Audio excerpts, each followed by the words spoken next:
untuk boleh mengerti Tuhan, untuk boleh menyimak dengan baik Tuhan setiap ayat yang kami baca. Di dalam nama Tuhan Yesus, kami siap dengar firman Tuhan saat ini. Mari yang siap kita katakan amin. Shalom, puji Tuhan.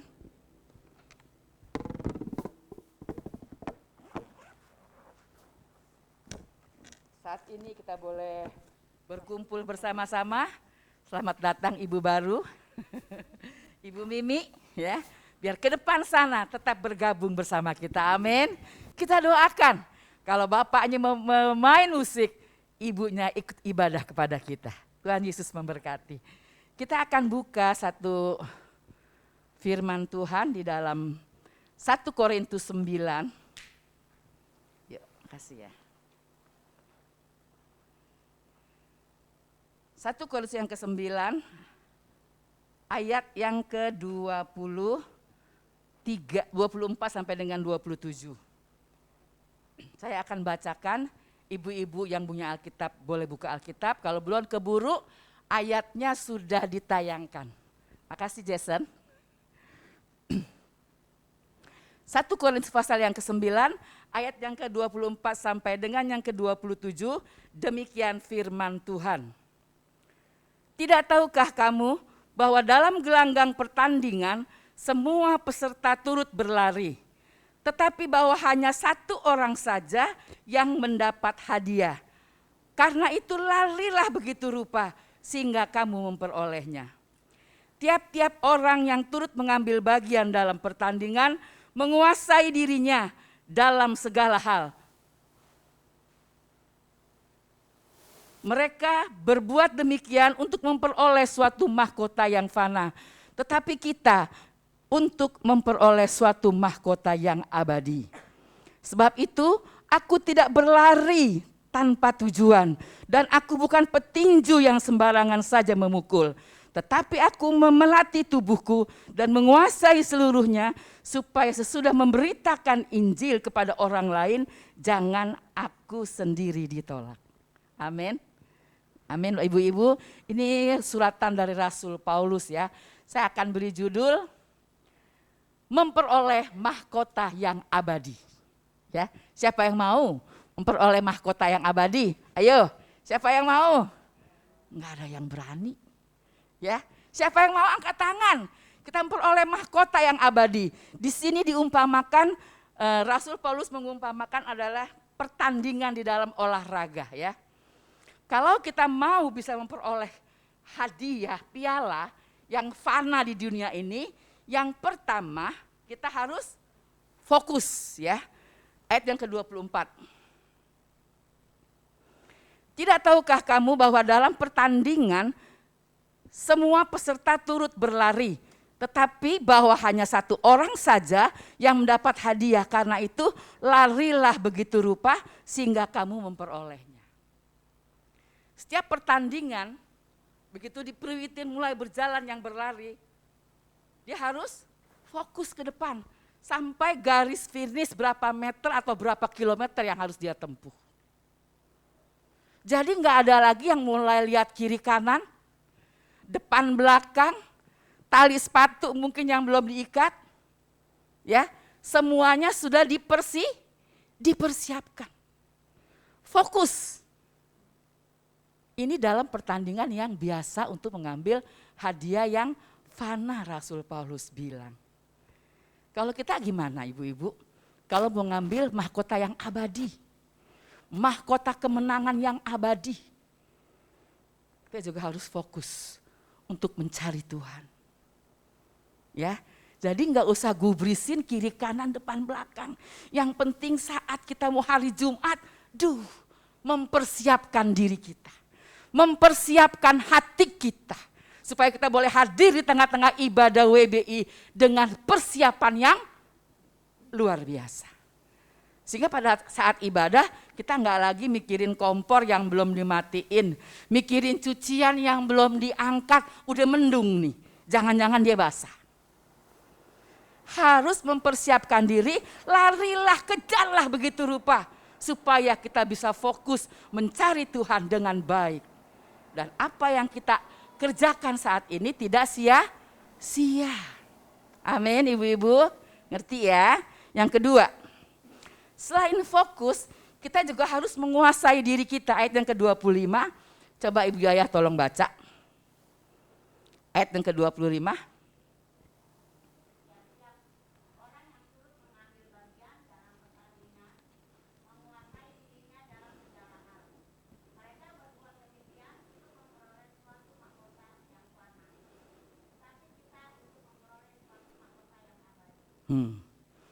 Untuk memperoleh yang fana dia harus apa tadi?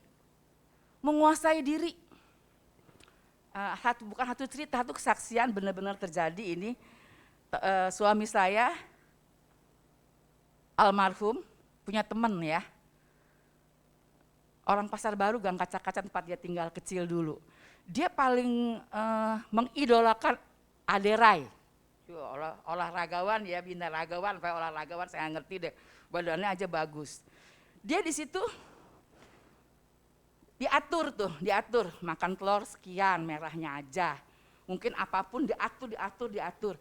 Tetapi ini orang teman-temannya almarhum suami saya tidak bisa menguasai diri. Dan dia sotoy, sok tahu. Yang mesti makannya telur mungkin 5, dia tambahin supaya lebih hebat, lebih kuat, lebih dahsyat. Mau melebihi orang yang benar-benar jadi binaragawan atau olahragawan. Akhirnya tepar ibu-ibu. Bukannya kekuatan yang dia dapat, bukannya vitamin yang dia dapat yang baik, akhirnya tepar di husada. Saya pun ikut nengok saat itu. Ya. Jadi di antara kita para ibu-ibu harus bisa menguasai diri kita. Kita ini bertanding iman loh, kok ini baru bertanding olahraga, berlari mungkin atau petinju mungkin. Kita pertandingan iman. Kita mau selesai sampai garis akhir dengan membawa mahkota kehidupan kita. Harus kita bisa menguasai diri kita. Jangan kalau ada apa-apa langsung meledak. Panas. Ya, ubun-ubun gue nyala nih. Enggak sabaran gue. Ya, kita harus bisa menguasai diri kita. Supaya apa? Supaya kita bisa mempertahankan iman kita sampai pada garis akhir yang Tuhan mau buat kita. Amin ibu-ibu. Amin. Mau menguasai diri dalam segala hal. Dalam segala hal apapun kita harus bisa menguasai diri kita. Ya, di dalam segala yang kita kerjakan hari lepas hari, kita harus mampu menguasai diri kita. Jangan asal dengar suara yang mulai gak beres, langsung deh tuh marah, benci, kesel, dendam. Itu merugikan diri malah bisa bertanding kalau kayak gitu. Yang ada dongkol, yang ada keki, yang ada kesel, bisa gak sampai garis akhir? Halo ibu-ibu, bisa gak sampai garis akhir? Kalau kita bertanding pakai amarah kita, gak akan pernah bisa. Tidak akan pernah bisa. Yang Tuhan mau, kita harus menguasai diri kita sampai pada akhirnya. Amin. Mari kita belajar menguasai diri kita di dalam segala hal. Ya. Terus yang ketiga, ayat yang ke-26. Ayat yang saya baca ya, ayat 26. Sebab aku tidak berlari tanpa tujuan dan aku bukan petinju yang sembarangan saja memukul. Jadi ada arah dan tujuan kita. Kenapa kita ke gereja hari ini? Halo? Kita mau cari hadirat Tuhan, bukan berkat. Ya, berkat Tuhan pasti sediakan untuk orang-orang yang mencari Dia. Jangan takut kekurangan. Kalau hati kita persembahkan buat Tuhan, kita cari hadirat Tuhan di dalam kebaktian kita saat ini, Tuhan pasti memberkati kita. Jadi utamakan Tuhan. Tujuan kita datang ke tempat ini untuk menyenangkan hati Tuhan. Untuk menyukakan hati Dia, sehingga Dia disenangkan, Dia diagungkan, Dia dimuliakan, berkat langsung bisa melimpah buat kita. Memang enggak turun dari langit, enggak. Itu namanya sulap. Tapi lewat pekerjaan kita, lewat dagangan kita, lewat usaha kita, Tuhan memberkati. Jadi tujuan kita datang ke tempat ini, kita mau menyenangkan hati Dia. Mau menyukakan hati dengan segala keberadaan kita. Kita mungkin lagi kesel hati gak punya duit. Kesel hati lagi banyak halangan, rintangan. Tapi satu hal, utamakan Dia lebih daripada segalanya. Itu tujuan hidup kita. Jadi kita beribadah buang waktu, buang tenaga. Untung kita gak pada pakai ongkos nih. Mungkin Kokoy sama Mimi yang pakai ongkos jangan jauh. Ya, Ciwawa pakai ongkos mungkin naik baja atau naik beca. Sementara kita cuma melangkahkan kaki. Tapi kadang-kadang kita males ya. Benar gak ibu-ibu? Makanya setiap hari hadirkan hadirat Tuhan. Bukan saja di gereja. Dalam hidup kita hari-hari kita mau menghadirkan Allah. Dalam setiap kehidupan kita. Mulai bangun pagi serahkan diri kita kepada Tuhan. Karena hidup kita seluruhnya ada di dalam genggaman tangannya. Gak ada satu orang pun yang bisa tahu. 5 menit setelah saya sekarang nih 5 menit saya khotbah turun. Saya gak tahu apa yang terjadi buat diri saya pribadi. Begitupun buat ibu-ibu. Oleh sebab itu kita mau hadirkan Tuhan setiap hari. Bangun pagi kita bangun menyembah Dia di dalam roh dan kebenaran. Kita tanggalkan segala beban persoalan kita yang ada. Kalau kita nggak mau tanggalkan, kita mikirin nggak pernah habis. Persoalan yang kita hadapi tidak pernah habis. Sampai kita dipanggil pulang baru tuh selesai. Tapi semasa kita hidup, selama kita hidup persoalan selalu ada. Ini pergi, ini datang, ini pergi, ini datang. Orang kaya aja juga begitu pasti. Apalagi kita sebagai ibu-ibu yang sederhana. Yang mungkin uangnya juga dari anak-anak. Karena kita nggak bekerja lagi kan. Ada mungkin sebagian yang bekerja, kita menyerahkan hidup kita ke dalam tangan kekuatan kuasanya. Supaya apa yang kita kerjakan tidak sia-sia. Itu boleh menjadi kehidupan kita hari lepas hari. Mencukupkan kita dari segala apa yang kita mau. Ya, jadi kita kalau minta sama Tuhan bukan apa yang kita inginin. Manusia keinginannya seabrek-abrek. Dikasih baju 1 mau 2. Dikasih mobil 1 mau 2. Dikasih rumah 1 mau lagi. Gak pernah bisa habis keinginan manusia. Tapi yang kita mau, Tuhan cukupkan saya. Dari segala kehidupan saya. Cukupkan saya. Yang penting hari ini kita bisa lewati dengan hati yang penuh sukacita. Kalau kita pagi-pagi sudah menghadirkan Tuhan dalam hidup kita. Jangan melek mata, orang-orang Jakarta bilang, melek mata, melek mulut. Ada aja yang diombong, ada aja yang diomelin. Kita harus, itu menguasai diri kita tuh. Yang kedua tadi, menguasai diri kita dari segala macam persoalan. Supaya hidup kita tetap dalam hadirat Tuhan. Bukan aja di gereja di tempat ini, tapi di rumah kita tetap dalam hadirat Tuhan. Supaya apa yang kita keluarkan itu menjadi kepujian buat kemuliaan nama Tuhan. Amin. Amin ibu-ibu. Itu yang ayat yang ke-26 ya. Ayat yang ke-27.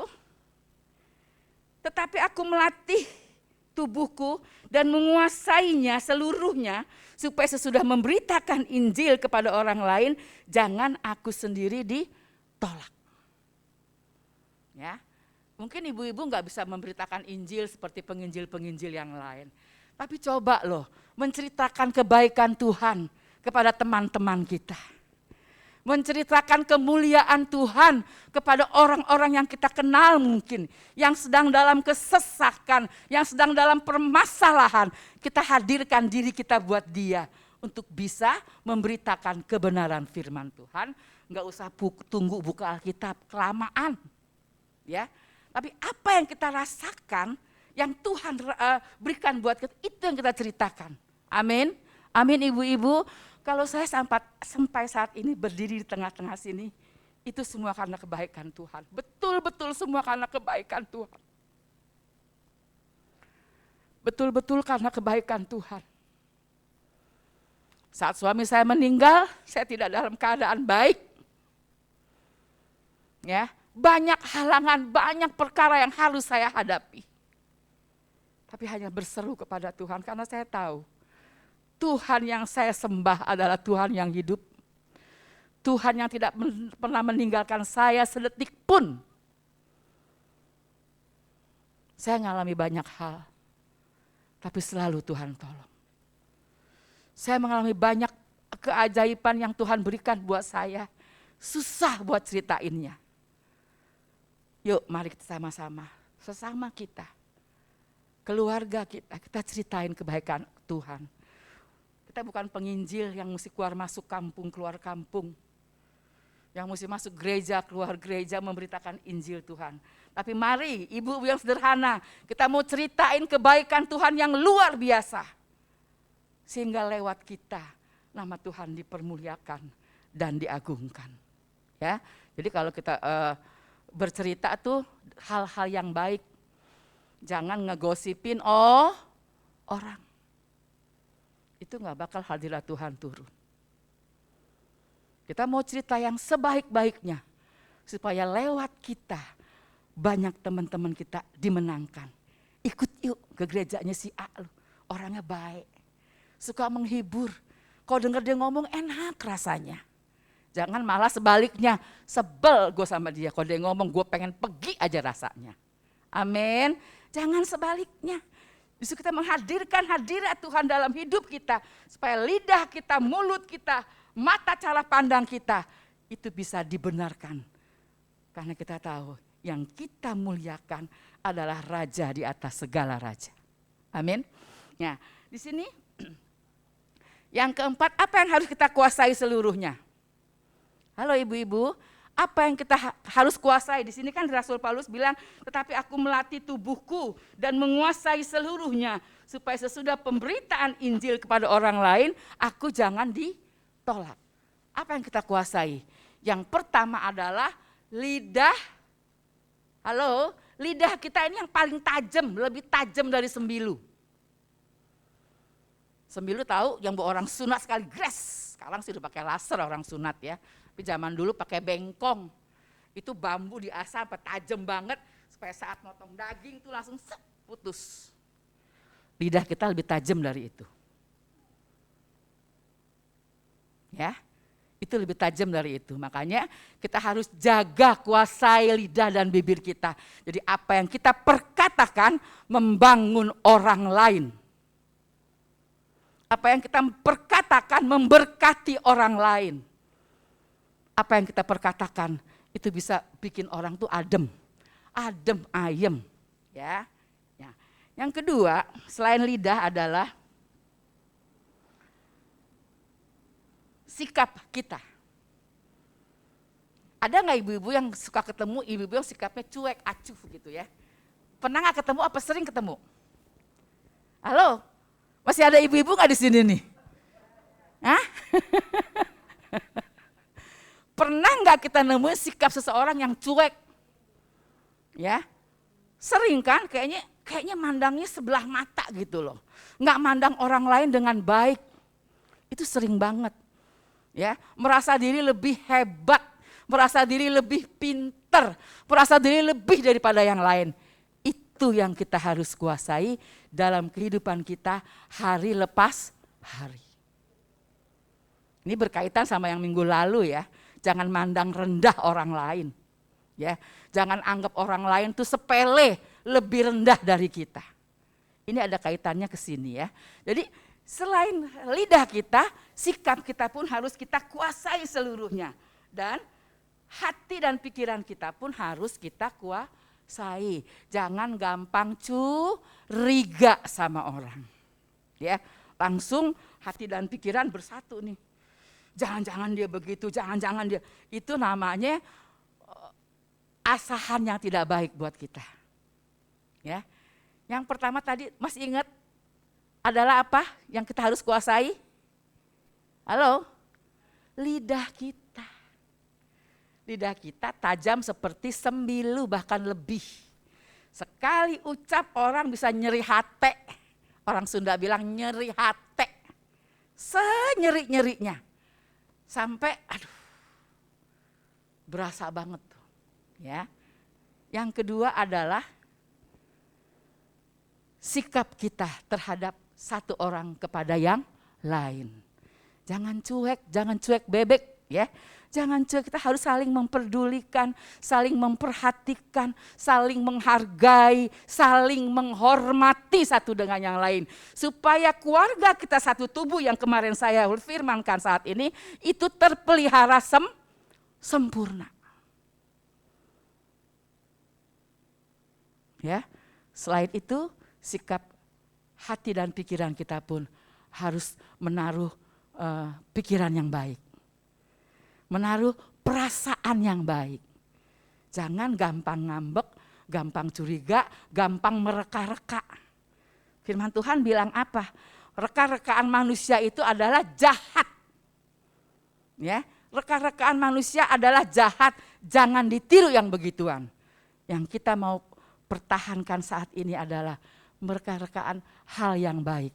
Satu terhadap yang lainnya. Supaya tubuh kita, gereja kita WBI yang saat ini ada, itu boleh terpelihara baik. Saling menghargai, saling menghormati, saling peduli, saling mendoakan, banyak saling-saling dan salingnya. Supaya satu minggu rasanya rindu loh pengen ketemu hari Jumat. Selain ketemu Tuhan yang terutama, kita pengen tuh gabung bareng sama ibu-ibu. Karena gak ada kebencian, gak ada kemarahan, gak ada sakit hati, nggak ada ganjelan. Jadi kayaknya pengen cepet-cepet hari Jumat supaya kita bisa bertemu, berjabatan tangan, bernyanyi bersama, memuji Tuhan bersama. Amin. Mau kan ibu-ibu kita belajar saat ini menguasai diri kita seluruhnya. Jadi apapun kita harus kuasai, kita harus bisa memilah-milah. Apa yang harus kita lakukan dan apa yang harus kita perkatakan. Ya.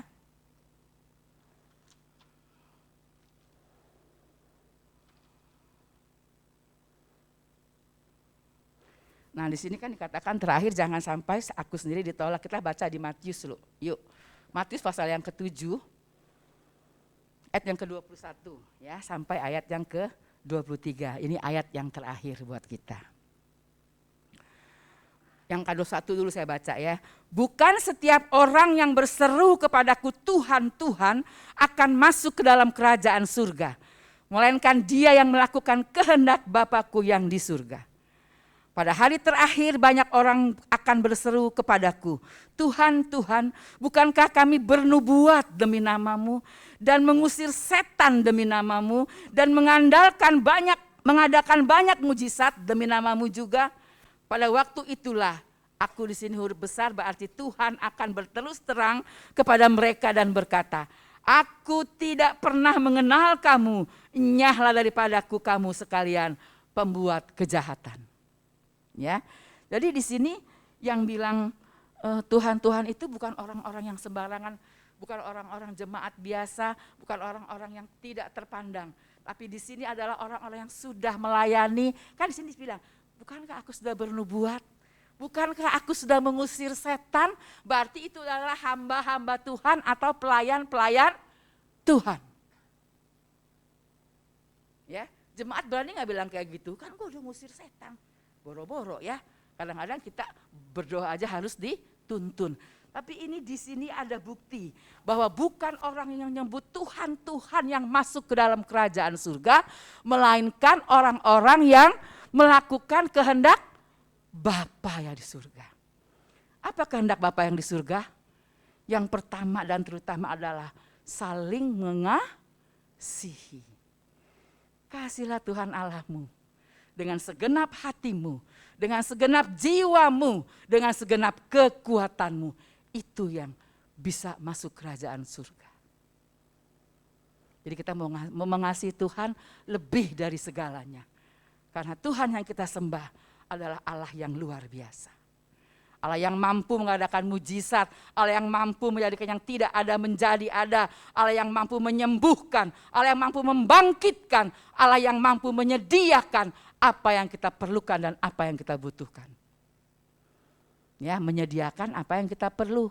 Jadi enggak ada ayat yang menyediakan apa yang menjadi keinginanmu, enggak ada. Ya, karena manusia hakikatnya itu adalah serakah. Udah satu mau dua mau tiga mau banyak. Tapi Tuhan menyediakan apa yang kita perlu. Tuhan menyediakan apa yang kita butuhkan. Supaya kita tidak menjadi orang-orang yang serakah. Amin, ibu-ibu. Di sini dikatakan jangan sampai saat ibadah nih kita nih setiap minggu keren, hebat, rajin, tapi akhirnya nyahlah hai engkau yang membuat kejahatan. Kita mau gak digituin, diusir dari murkanya Allah. Saya gak mau. Jadi apa yang kita lakukan saat ini, yuk kita bergandengan tangan bersama-sama. Ya, memuliakan nama Tuhan bersama-sama. Supaya saat nanti kita menghadap Bapa di surga, mari anakku yang kukasihi, jangan hai engkau pembuat kejahatan, nyah daripadaku. Kita minta ampun di hadapan Tuhan saat ini. Kalau kita masih punya hati yang seperti itu, hati yang mungkin sirik, apalagi kalau orang bilang sirik dengki, hati yang mungkin penuh kebencian, hati yang mungkin sakit hati yang mungkin banyak segala biang lala nih dalam hati kita. Saat ini kita tuntaskan, kita habiskan semuanya. Karena kita gak mau jadi orang yang tertolak. Di mulut kita memuji Tuhan, memuliakan Tuhan, tapi sebenarnya adalah hati kita menjauh dari Tuhan. Ya, jangan kita menjadi orang-orang yang tertolak seperti itu. Amin, ibu-ibu. Amin. Gampang gak kita melakukannya? Gampang kalau punya keinginan. Kalau gak punya keinginan ya gak bisa. Tapi kalau kita mau rubah sikap. Yang tahu kita, apa nih ganjelan di hati kita yang ada pas saat ini? Kita buang. Saya nggak tahu hatinya Amoy kayak apa. Kita nggak tahu. Apa ada semut, apa ada biang lala, kita nggak tahu. Diri pribadi sendiri yang tahu. Apa yang harus saya buang dari hidup saya. Apa yang saya harus buang dari pikiran saya. Apa yang saya harus buang dari hati saya. Supaya saya bisa berjalan menuju kemenangan, berlari pada panggilan surgawi, meraih mahkota kehidupan, lupakan apa yang ada di belakang kita. Rasul Paulus katakan. Kita mau berlari-lari pada panggilan ilahi untuk mengambil mahkota kehidupan yang terbaik. Bukan yang hanya baik saja, tapi yang terbaik. Mau ibu-ibu kita bersama-sama mendapatkan mahkota kehidupan yang terbaik. Supaya lewat persekutuan kita setiap Jumat tidak sia-sia. Ada hadiahnya, ada yang mau kita ambil, ada yang mau kita tuju, ada yang mau kita raih semuanya itu. Jadi enggak asal datang. Kita datang mau cari hadirat Tuhan.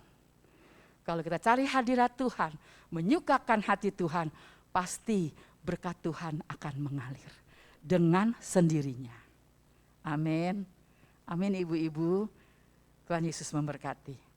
Saya undang bangkit berdiri. Kita sambut pujian.